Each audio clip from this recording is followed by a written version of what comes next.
দক্ষিণ আফ্রিকায় দুর্বৃত্তের গুলিতে নিহত হয়েছে ঠাকুরগাঁয়ের রানীশঙ্কল উপজেলার তরুণ প্রবাসী সোহান। নিহতের মরদেহ দেশে ফিরিয়ে আনার জন্য সরকারের কাছে আকুতি জানিয়েছে তার পরিবারের লোকজন। সরকার এই ব্যাপারটা আমাদের একটু দেখে আর আমাদের জন্য সহযোগিতা করে সরকার। আমি চাই আমার ছেলে যেন ফিরে আমার কাছে আসে। আমি সরকারের কাছে এটা অনুরোধ আবেদন করি। সরকারের কাছে আমার অনুরোধ, আমার ভাতিজাকে যেন আমরা ফিরে পাই।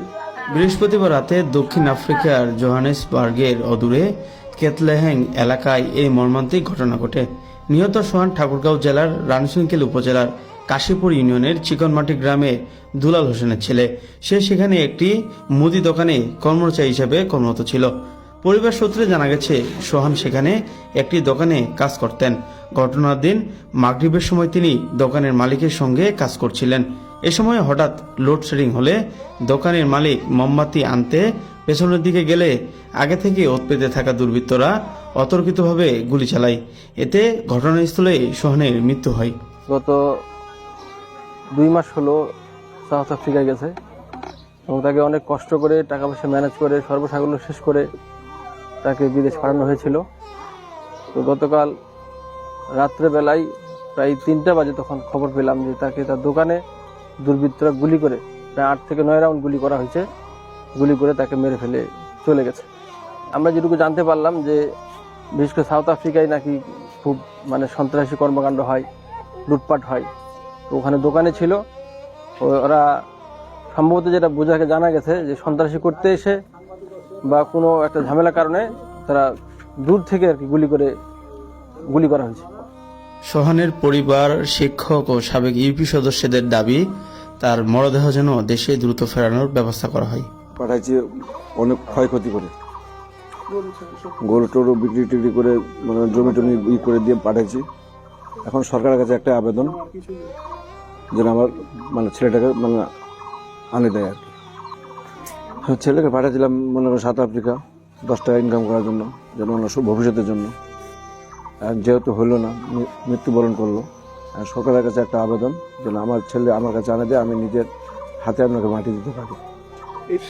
আর কিছু চাই না, আমি যেন আমার ছেলেকে ফিরে পাই, আমি যেন আমার ছেলেকে নিজ হাতে গোসল দিতে পারি, এটাই আমার সরকারের কাছে আবেদন। আমার ভাতিজাকে 2 মাস বেঁচে গেছে, আমরা খুব নিশ্চিত। আমাদের জন্য সরকার এই ব্যাপারটা আমাদের একটু দেখে আর আমাদের জন্য সহযোগিতা করে সরকার, যেন আমাদের দেশে ফিরাই আনে দেয়, এমনকি আমাদের মরদেহটা আমাদের বারাসায় মাটি দিতে পারি। সরকারের এইটুকু জন্য আমাদের আবেদন রইল। সোহান ছিল আমার প্রতিষ্ঠানের ছাত্র।